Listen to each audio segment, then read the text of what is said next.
Bonjour, donc nous allons voir le livre Maths Initiation. C'est un wikibook. Alors, on va travailler dans un chapitre particulier, se familiariser avec la transformée de Laplace. Alors, étant donné que j'ai fait une remise à jour, je vais refaire la première vidéo sur la transformée de Laplace. Donc, ce que l'on va faire, on va commencer par juste un petit peu. Alors, on va juste voir cette première ligne. Alors, la transformée de Laplace va transformer des fonctions trigonométriques exponentielles en fonctions algébriques. C'est-à-dire qu'on va transformer cosinus, sinus, etc. en une fonction qui ne dépend que de l'addition, de la soustraction, de la multiplication et de la division. Donc des fonctions algébriques. Donc on va commencer par la première partie. Alors la transformée de Laplace, première approche. Alors je vous laisse sélectionner la bibliothèque. Et là, on va sélectionner le premier exemple.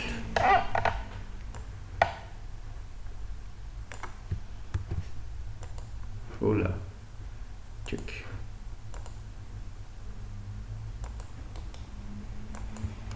Voilà. Tuc. Alors FA c'est bon. Et maintenant je vais récupérer le fichier C qui correspond. Alors il n'y a qu'un seul fichier C. Voilà. Alors il n'y a qu'un seul fichier C et on va avoir tous les exemples en sélectionnant FA, le premier fichier H, puis FB, le deuxième fichier H et FC, et il suffira de changer FA par FB pour avoir le deuxième exemple, FB par FC pour avoir le troisième exemple, etc. Donc là je sauve, donc on va voir le premier exemple.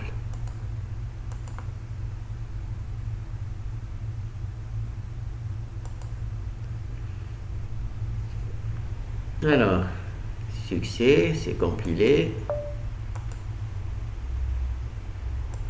Ben aujourd'hui. Alors, la transformée de Laplace, c'est sur le travail sur lequel on va travailler aujourd'hui. Alors, la transformée de Laplace est matérialisée par une intégrale, c'est l'intégrale de Laplace. Alors, on a une fonction grand F de t, par exemple sinus, une fonction grand F de t, par exemple sinus, qui va être transformée en une fonction petit f de s. Donc on va changer de domaine, on va passer du domaine t au domaine s. Alors une fonction petit f de s qui, elle, va être une fonction algébrique. Addition, soustraction, multiplication, division, alors que grand f de t, c'est une fonction sinus, cosinus, tangente, mais aussi polynôme, ou même simplement une constante. Alors, ici, comme fonction grand f de t, bon, ben, j'ai pas pris sinus, j'ai pris la fonction la plus simple, c'est 1, tout simplement la constante 1. Donc, grand f de t, c'est 1. Et sa transformée de Laplace, c'est-à-dire que si on calcule cette intégrale quand ft est égal à 1, on va obtenir cette valeur-là. D'accord? Alors, pour vous, moi je n'y croyais pas trop qu'en transformant comme ça, bon là pour cette fonction c'était possible, mais enfin pour une fonction comme sinus cosinus qui devenait une fonction algébrique, j'y croyais pas trop, donc je vais utiliser Mathematica pour voir si réellement cette intégrale-là, quand ben, c'est bien ça. Cette intégrale-là, quand ft est égal à 1, on obtient bien cette valeur-là. Donc là, je vais récupérer ce code. On va utiliser Mathematica.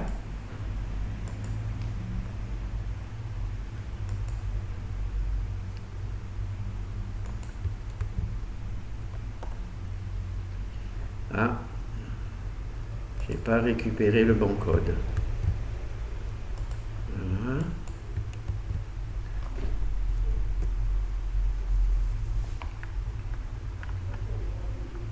Voyez?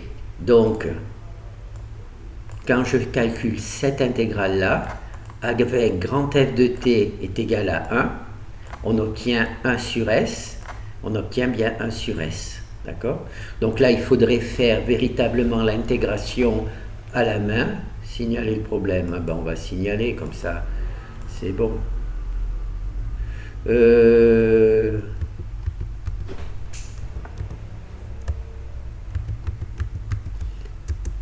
pas de chance. J'espère que c'est la...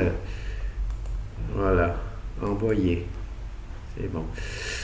Donc, quand on remplace grand F de t par 1, on va dire que c'est notre fonction grand F de t, et bien on obtient petit f de s, on change de domaine, et c'est 1 sur s, et c'est vraiment cette valeur-là.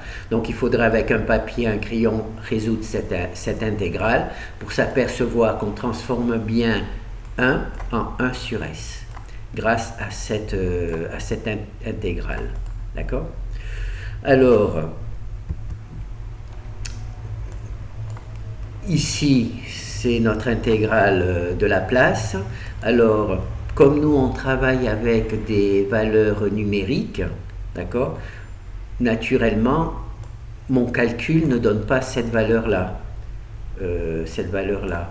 Nous, ça donne des calculs numériques. Alors, ces calculs numériques, qu'est-ce que c'est? J'ai remplacé valeur petit s par 0,5, d'accord? Et j'obtiens 2 quand je calcule cette intégrale-là, ou quand je calcule cette équation algébrique. C'est facile, hein, si je remplace ici S par 0,5, l'inverse de 0,5, c'est tout simplement 2. Alors nous, on va vérifier avec Mathematica. Donc Mathematica, je vais remplacer le S qui est dans Mathematica par 0,5. Voilà, le S ici par 0,5. Je vais calculer. Et j'obtiens 2. Voilà, exactement comme j'obtiens 2 avec mon intégrale. D'accord? Donc là, c'est pas très visible parce que j'ai choisi la fonction la plus simple. Maintenant, on va faire la même chose, mais avec sinus. Donc là, on va prendre sinus justement pour que ça corresponde bien aux explications que j'ai données, c'est-à-dire transformer une... voilà, donc là, c'est l'exemple FF.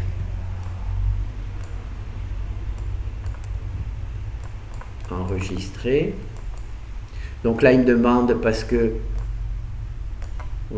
j'ai déjà tous les fichiers, donc c'est pour ça qu'il me demande, mais enfin, je les charge quand même pour vous montrer comment ça marche. Donc là, je remplaçais FF par FA par FF, c'est expliqué ici, hein, pour avoir l'exemple FF. Donc là, l'exemple est plus proche de ce que j'ai dit, puisque la fonction grand F de t, ça va être sinus de t. D'accord? Et si on calcule cette intégrale-là, hein, avec grand F de t, c'est sinus de t, on va obtenir cette valeur-là. D'accord? Bon, moi, je ne suis pas sûr d'être capable de faire l'intégrale à la main. D'accord? Alors, c'est pour ça que je vais utiliser Mathematica. Mathematica. Voilà.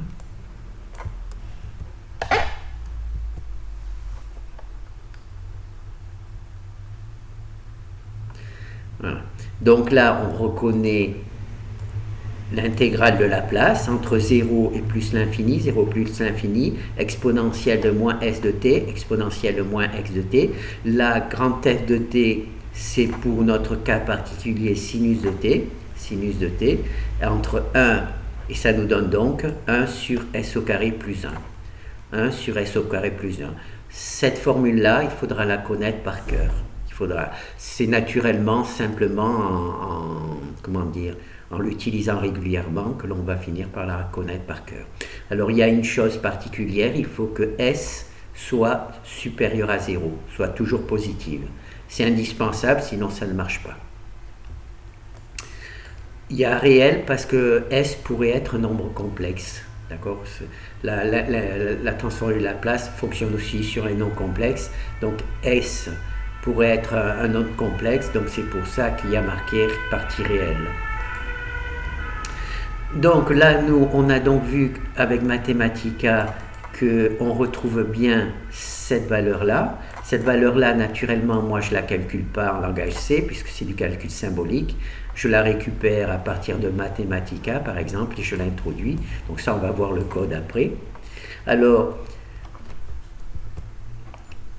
quand on choisit pour S une valeur particulière, S égale 1/3, d'accord, on va obtenir avec cette valeur-là 0,9 et avec cette intégrale-là aussi 0,9. Donc on va voir ça dans le code, comment ça se passe. Donc moi je vais prendre le petit s ici, je vais prendre sa valeur. Donc je vais prendre 0,3. Oh ben 0,333. Voilà.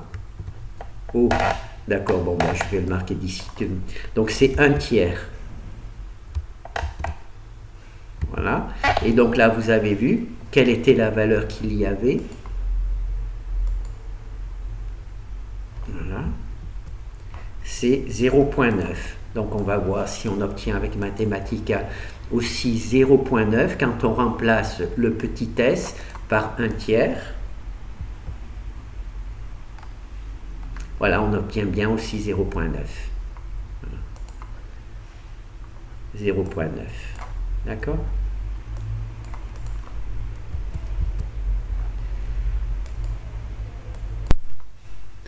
Alors, donc, comme l'on vient de voir, hein, l'intégrale de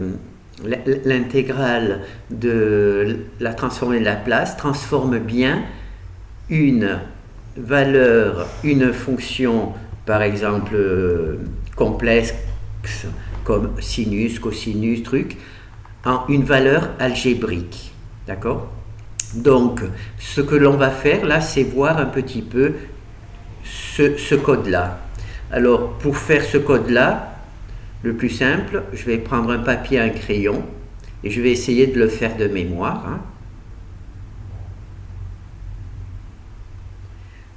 Ah, c'est pas vrai, mon ordinateur plante. Bon, ce que je vais faire, je vais fermer ça.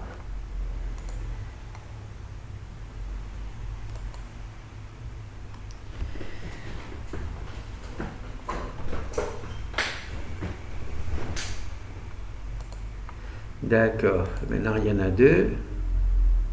Voilà, il plante vraiment. Hein. Donc je pense que je vais devoir refaire la vidéo parce que truc. Alors ce que je vais essayer, c'est de vous refaire de mémoire tous ces trucs-là. Alors, ce que l'on a,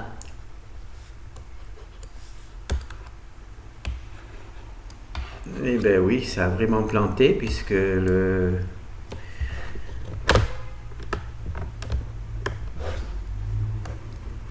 D'accord.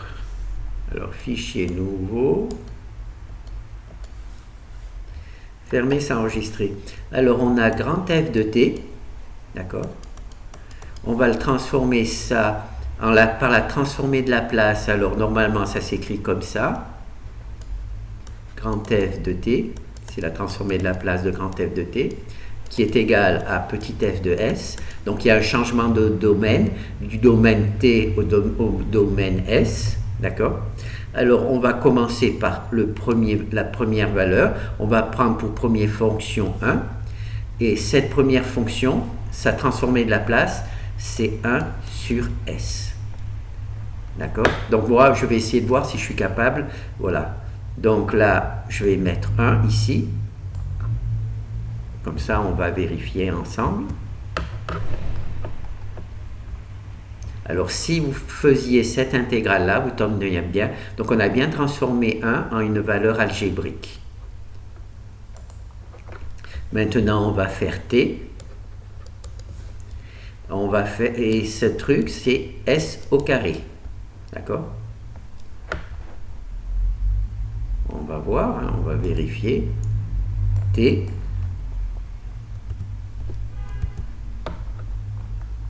Là, on prend une valeur qui est encore plus compliquée que, voilà, 1 sur S au carré. Elle est plus compliquée, T est plus compliquée que 1 sur S au carré. Hein. Ah, pardon, 1 sur S au carré est plus compliqué que T, mais enfin, c'est comme toujours, hein, ces trucs.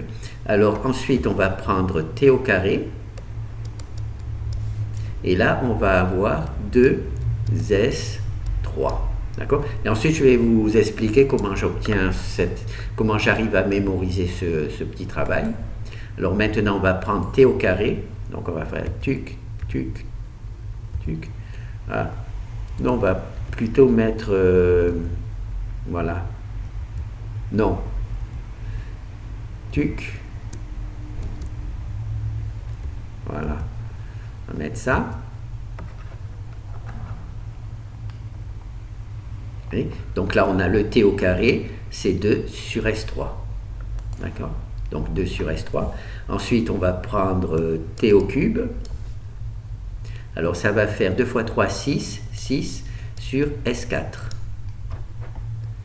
Donc, on va changer. On va mettre truc. 3. Donc là, naturellement, moi, je ne serais peut-être pas capable de résoudre cette intégrale de trucs, mais c'est juste pour vous montrer que cette intégrale-là, hein, donne bien une fonction algébrique. Là, 6 sur S4. 6 sur S4. Alors, pour calculer cette valeur-là, il y a une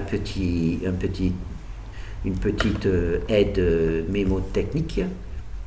Tn, t à la puissance n, là c'est, attendez, hein, t à la puissance n, alors ça fait n factoriel divisé par s n plus 1, d'accord? Ça c'est l'algorithme que vous devez connaître. Alors quand n égale 3, d'accord? Quand n est égal 3, donc factoriel 2 multiplié par 3, pour le fait, ça fait 6, donc on a bien le 6 ici, et n plus 1, ça fait 3 plus 1, quand n égale 3. Donc ça fait 2 fois 3, 6, voilà, donc ça je vais l'effacer maintenant. Alors maintenant, quand n égale 2, d'accord? Alors factoriel 2, c'est 2, d'accord? Et Sn, alors 2 plus 1, ça fait 3. Voilà, et donc ça fait pour t égale 2, 2 sur S3. Donc ce qu'il vous faut, c'est même... donc, je vais l'effacer comme ça ira plus rapidement. Et là, par exemple, quand n égale 0, n égale 0, je ne sais pas si ça marche, hein, quand n égale 0, alors Tn, alors n égale 0, le factoriel de 0 c'est 1, factoriel de 0 c'est 1, 0 factoriel c'est égal à 1, et là divisé par S, n égale 0, donc ça fait 0 plus 1, donc ça fait S tout simplement sur 1. Et donc on retrouve bien, donc toutes ces valeurs là, vous devez simplement... Pour toutes ces valeurs-là, vous devez simplement vous rappeler la formule de Tn et prendre Tn 0, ça vous donnera le premier exemple.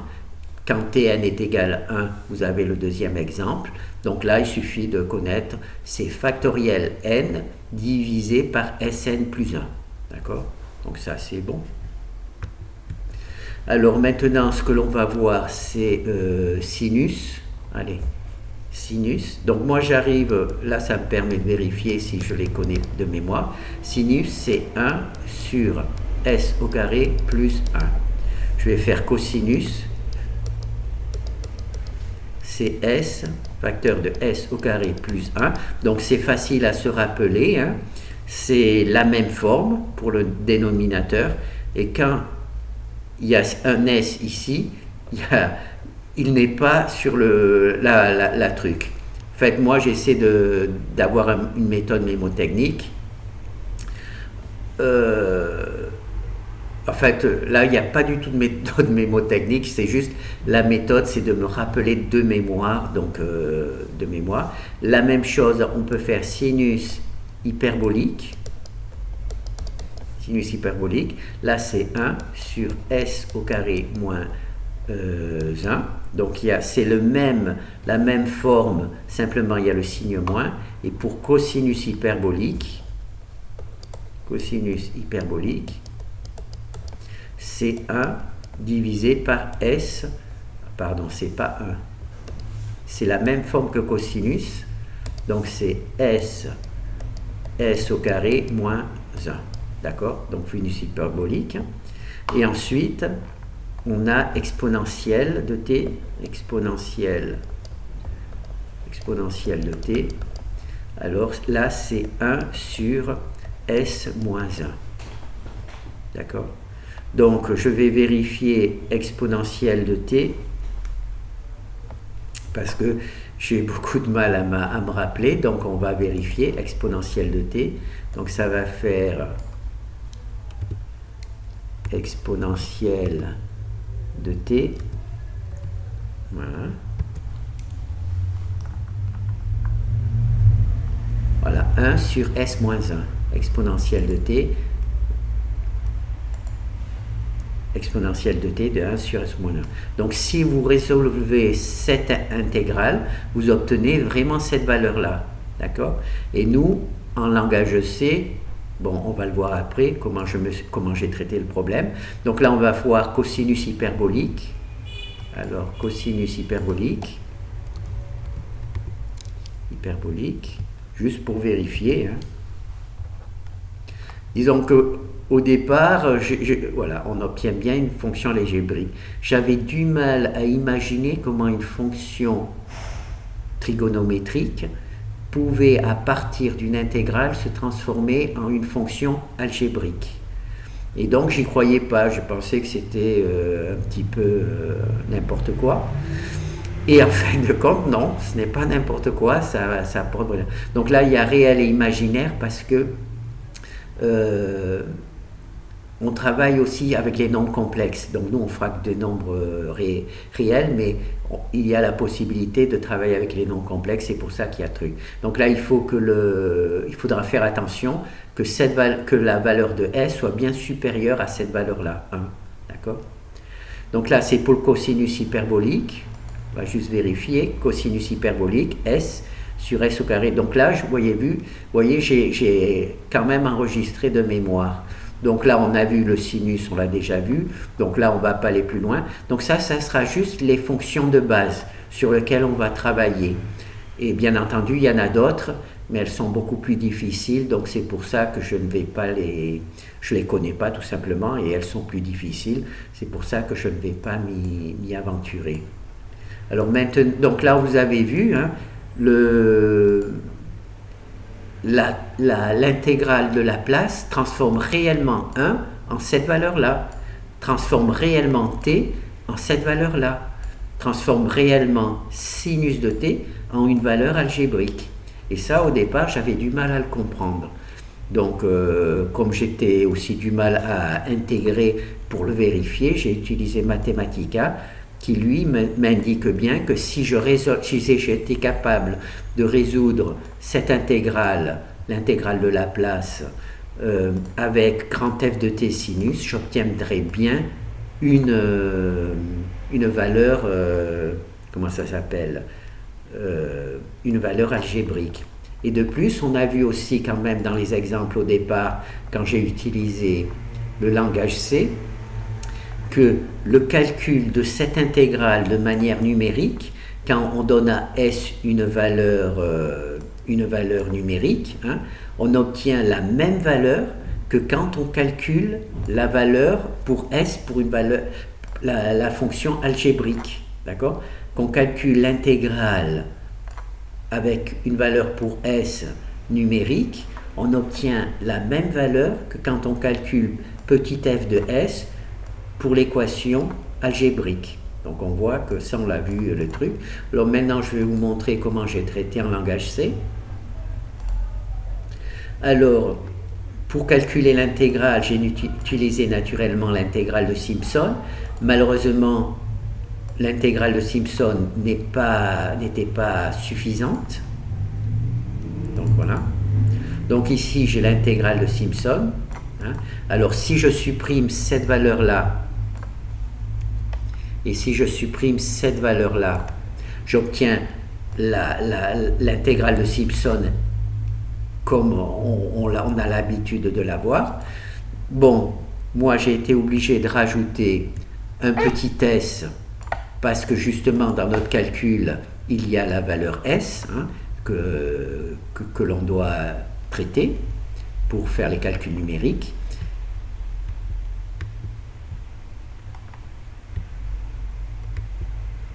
Aïe. Et naturellement, j'ai dû rajouter cette partie-là qui n'existe pas dans l'intégrale de Simpson standard, c'est-à-dire cette valeur-là, l'exponentielle de truc. Voilà. Donc c'est l'intégrale standard, mais dans lequel j'ai introduit cette valeur-là qui correspond à cette valeur-là. Et comme dans cette valeur-là, il y a un petit s, j'ai donc été obligé de le rajouter ici pour avoir une rentrée, puisque nous, on est dans le calcul numérique et qu'on a truc. D'accord? Donc ça, c'est cette valeur-là qui est calculée ici, d'accord? Et qui nous donne m. Et m, il est évalué ici. Donc on va voir. Voilà. Le m ici, il est évalué ici. Et on va voir que c'est la même valeur que ça. Et cette valeur-là, à quoi ça correspond? Ça correspond, on calcule la fonction. Donc m, c'est notre intégrale, le résultat de notre fonction intégrale. D'accord? Et f de s, c'est notre fonction que j'ai introduite ici. Alors, ici, il y a la fonction grand f de t, puisqu'on travaille avec sinus, ici. Bon, ben, c'est la fonction sinus, grand f de t. Ici, c'est sa transformée de Laplace, petit f de s. Et sa transformée de Laplace, c'est cette valeur-là. On a vu. Bon, ça, je vais le fermer. On a vu que quand grand f de t, c'est sinus, c'est le sinus. Donc, grand f de t, c'est le sinus. La transformée de Laplace, naturellement, moi, c'est un calcul symbolique dont je ne suis pas capable. Donc, je calcule avec Mathematica. Et quand j'ai la valeur grâce à Mathematica, par exemple, je peux l'introduire dans mon exemple. Donc là, j'ai petit f de s. D'accord? Et quand je calcule ici petit f de s, je me rends compte que j'ai exactement la même valeur pour grand f, quand je fais le calcul par l'intégrale, c'est-à-dire j'affiche m, qui est le résultat de l'intégrale, ou que je calcule directement petit f de s, d'accord? Et j'obtiens exactement les mêmes valeurs. D'accord? Et donc là, vous avez quelques exemples avec les fonctions sinus. En fait, j'ai fait tous ces exemples-là en langage C. Vous pouvez donc les tester en introduisant aussi le code dans Mathematica pour vérifier que vous ayez bien la version algébrique, et en remplaçant S par une valeur, par exemple là je crois que c'était 1/3, vous pourrez vérifier que vous avez le même résultat avec le truc. Alors là ça ne marche pas, pourquoi? Parce que 1/3 est inférieur à 1. J'ai choisi cosinus hyperbolique.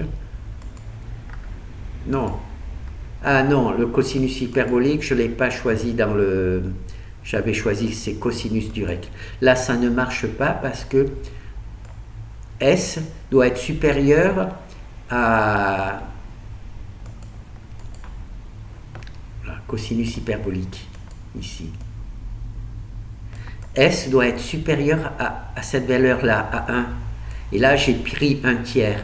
Donc un tiers, ça a bloqué, ça n'a pas fait le calcul parce que le résultat n'est pas correct. Il aurait fallu que je mette, par exemple, oh là, d'accord. Bon, là, j'ai complètement détruit le truc, donc je ne peux plus le faire. Je ne peux plus le faire, je ne peux plus le truc. Bon, bah tant pis. Hein. Ah, si, je peux, voilà. Donc là, si je mets un cosinus, là, c'est bon.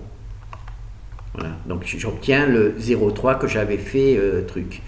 Par contre, comme je vous ai dit, là, ça a bloqué parce que normalement, la valeur de S doit être supérieure à cette valeur-là. Et là, c'était 1, j'avais mis un tiers. Donc là, je reprends cosinus hyperbolique, je mets 2, et dans ce cas-là, il n'y a pas de problème, ça marche. Ça va donner une valeur. Voilà, ça va donner une valeur. D'accord ? On peut récupérer, voilà, pour vous rassurer, on va récupérer l'exemple cosinus hyperbolique. Alors, cosinus hyperbolique, où tu te caches? Il a peur. Voilà, c'est cosinus hyperbolique. Ah ben en plus, c'est bon, j'ai choisi 2. Donc, on va pouvoir vérifier directement. Voilà. Donc là, j'introduis l'exemple FI qui correspond à cosinus hyperbolique. Je le sauve donc sous FI. Donc comme il existe déjà, donc c'est juste pour vous montrer le chargement. Donc là, il faut naturellement remplacer FF par FI. Voilà, on lance. Alors là, on a notre intégrale de Laplace, d'accord? Dans le cas particulier, grand F de t, c'est cette valeur-là, d'accord? On obtient cette valeur-là. Et quand on fait, donc là, le code Mathematica, c'est pas la peine puisque je l'ai déjà. On obtient 0,666, voilà. Quand S est égal à 2, voilà. Donc cosinus hyperbolique, quand S est égal à 2, hein, on voit cosinus hyperbolique, on obtient 0,666, donc 2 tiers, et on obtient bien 0,666, 2 tiers. Voilà. Donc là, on a vu avec donc vous avez compris pour le code, hein, en langage C, j'écris la fonction grand F de t, ici par exemple c'est cosinus hyperbolique. Je calcule avec Mathematica sa transformée de Laplace, je l'introduis dans petit f de s, ça me permet de faire ce calcul-là, c'est-à-dire de calculer f de s et de calculer l'intégrale et de vérifier qu'on a bien les mêmes valeurs, parce qu'au départ, j'avais du mal à comprendre déjà pourquoi une intégrale était capable de transformer une fonction trigonométrique à une fonction algébrique. J'avais du mal à comprendre ça. Donc ça, on l'a vu avec Mathematicas. Ou bien vous essayez de le faire à la main si vous en êtes capable, et vous obtiendrez vraiment une fonction algébrique à partir d'une fonction, par exemple, trigonométrique.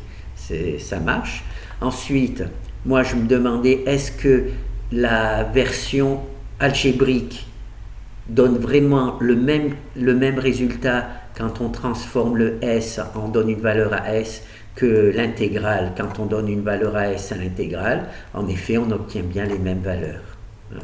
On obtient bien les mêmes valeurs. Alors, voilà, on obtient bien les mêmes valeurs. Ça, c'est le fichier précédent. L'exemple précédent, c'était sinus. Donc là, j'ai récupéré cosinus hyperbolique. On obtient bien les mêmes valeurs, que ça soit dans mon calcul d'intégration, hein, d'intégrale, ou bien avec Mathematica, hein, on peut aussi introduire les valeurs numériques, remplacer S. Donc là, on a le résultat numérique, comme je l'ai fait moi ici, hein, aussi bien avec l'équation algébrique qu'avec l'intégrale.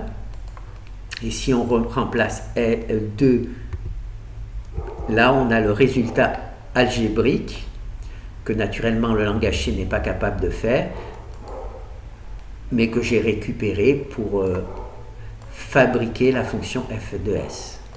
D'accord? Alors maintenant, on va voir un petit peu la partie théorique qui est un petit peu complexe. Alors là, on a bien compris, hein, les fonctions grand F vont transformer ici transformer de la place en fonction petit s. Ces fonctions, bon, ben là, c'est pas de chance, elles sont pas trigonométriques, exponentielles ou trucs, mais enfin, ça transforme aussi les fonctions, comment dire, polynômes, hein, d'accord, en des fonctions algébriques. En particulier, sinus, c'est cette valeur-là, cosinus, c'est cette valeur-là, et sinus hyperbolique, c'est cette valeur-là. Donc le travail de la transformée de la place, c'est transformer grand F de t en petit f de s. Et on l'a vu ça avec le langage C et pour les valeurs numériques et avec Mathematica pour les valeurs symboliques. Donc ça c'est bon. Alors donc ça c'est la transformée de la place première approche.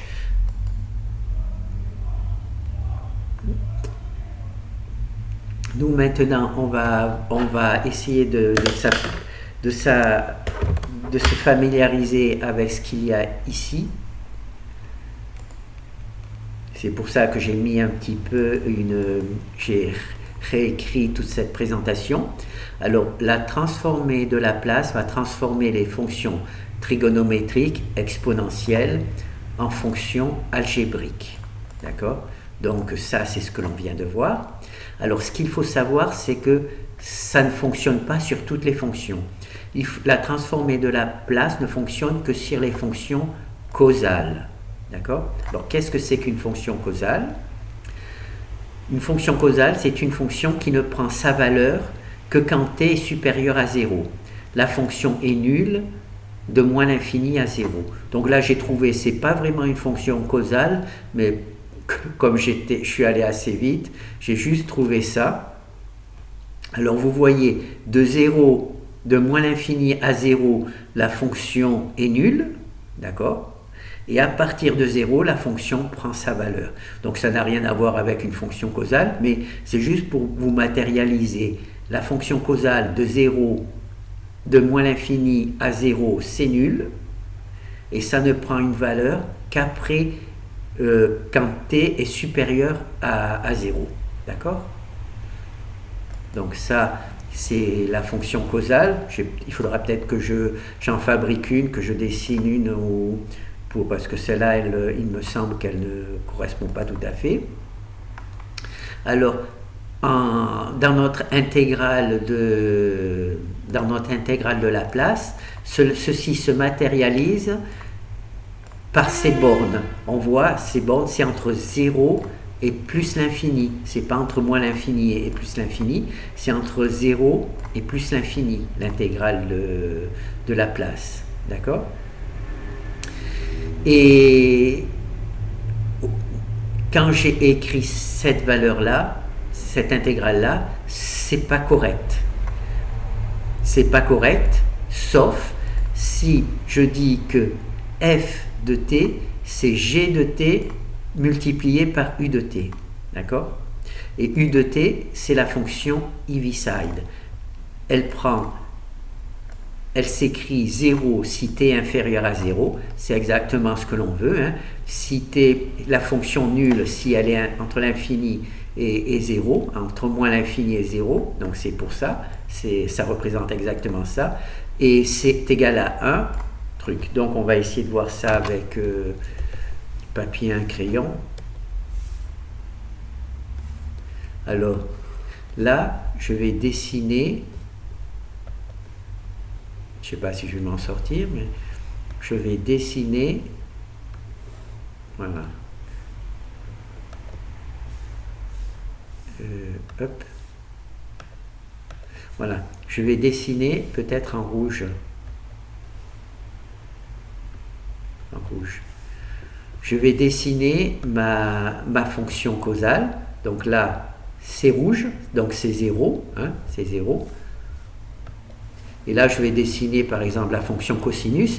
Donc elle est égale à 1 quand c'est 0, cosinus, et ensuite ça développe comme ça.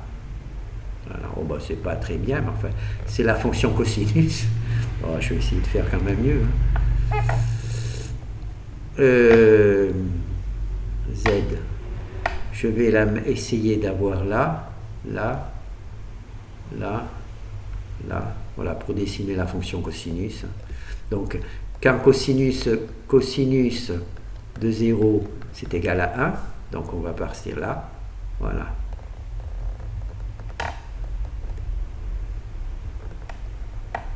Voilà. Ça, c'est une fonction causale. Elle est nulle quand elle est truc. Alors, ici, moi j'ai marqué G, ici, G de t est égal à sinus, non cosinus. G de t est égal à cosinus de t, d'accord? Donc, si je veux calculer l'intégrale de Laplace, alors c'est entre 0 et plus l'infini, d'accord? Alors c'est exponentielle de moins s de t. Je vais calculer l'intégrale de Laplace de cosinus de t, donc je marque cosinus de t, d'accord? Ça ne suffit pas. Ça ne suffit pas. Il faut que j'utilise la fonction u. C'est la fonction u, Heaviside, ut, dt. Voilà. Parce que la fonction Heaviside va justement être égale, elle va être nulle, la fonction Heaviside, voilà, elle va être nulle quand t est inférieur à 0 et elle va être égale à 1 quand t est égal à 1. Donc si elle est égale à 1, quand t est supérieur et positif, eh ben on va avoir cosinus, si c'est égal à 1, d'accord? On va avoir cosinus. Et si c'est égal à 0 pour moins l'infini, hein, quand t est inférieur à 0, eh ben on va avoir 0, parce que 0 multiplié par cosinus, c'est 0. Par contre, 1 multiplié par cosinus, quand t est supérieur à 0, hein, quand t est supérieur ou égal à 0, c'est 1. Donc on va bien avoir cosinus. Alors moi, pour simplifier l'écriture, voilà, si g est une fonction sinus-cosinus, alors f de t est égal à g t multiplié par u de t, qui est la fonction Heaviside. C'est ce que je viens de vous expliquer ici. Hein. U, c'est soit 1, soit 0. Hein. Si c'est inférieur si t est inférieur à 0, c'est 0, donc on obtient 0. Et si t est supérieur à 0, on obtient 1 et on obtient bien cosinus. Alors, toutes mes fonctions f de t que je vous ai écrites, en fait, c'est la fonction g de t, la fonction sur laquelle on travaille, multipliée par u de t. D'accord? La fonction Heaviside. C'est ici, voilà. Pour simplifier l'écriture, j'aurais dû normalement, toutes ces fonctions que j'ai écrites,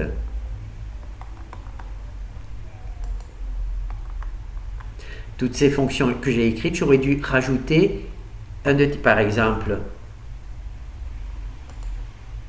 la première, c'est 1, j'aurais dû marquer 1, u de t, pour f de t. Oh ben, je vais mettre ici f de t. J'aurais dû marquer 1, u de t. J'aurais dû marquer ici sinus de t, u de t. Vous voyez, ça exponentielle de t, u de t. Et toutes ces trucs, j'aurais dû rajouter u de t. Je ne l'ai pas fait parce que naturellement ça alourdit l'écriture, et donc c'est la raison pour laquelle j'ai décidé, certainement à tort d'un point de vue mathématique, de dire que pour simplifier l'écriture du texte, j'ai remplacé g de t plus u de t par f de t. D'accord? J'ai simplement neutralisé, enfin effacé le u de t, hein, pour simplifier l'écriture. Voilà, donc là c'est bon. Et ensuite, la transformée de Laplace est une application linéaire. Hein, donc là, on sait ce que c'est qu'une application linéaire. Hein, c'est-à-dire que on applique directement la transformée de Laplace sur f de t et sur g de t, d'accord? Et ici, on peut sortir la constante. Voilà. Donc là, je pense qu'on a vu à peu près ce que je voulais voir. Donc là, j'ai repris la vidéo 1. Je pense que je vais effacer l'ancienne, si celle-ci est mieux réussie. Et voilà. Voilà. Donc là, on a vu la première approche. Donc nous, on va travailler essentiellement juste sur ces fonctions, bien qu'il existe d'autres les fonctions, tangente, cosinus, enfin cotangente, tout ça, mais elles sont beaucoup plus complexes. Donc nous, on va essayer de nous familiariser avec la transformée de Laplace, avec ces fonctions-là. D'accord? Alors on va voir le reste dans la prochaine vidéo. Merci.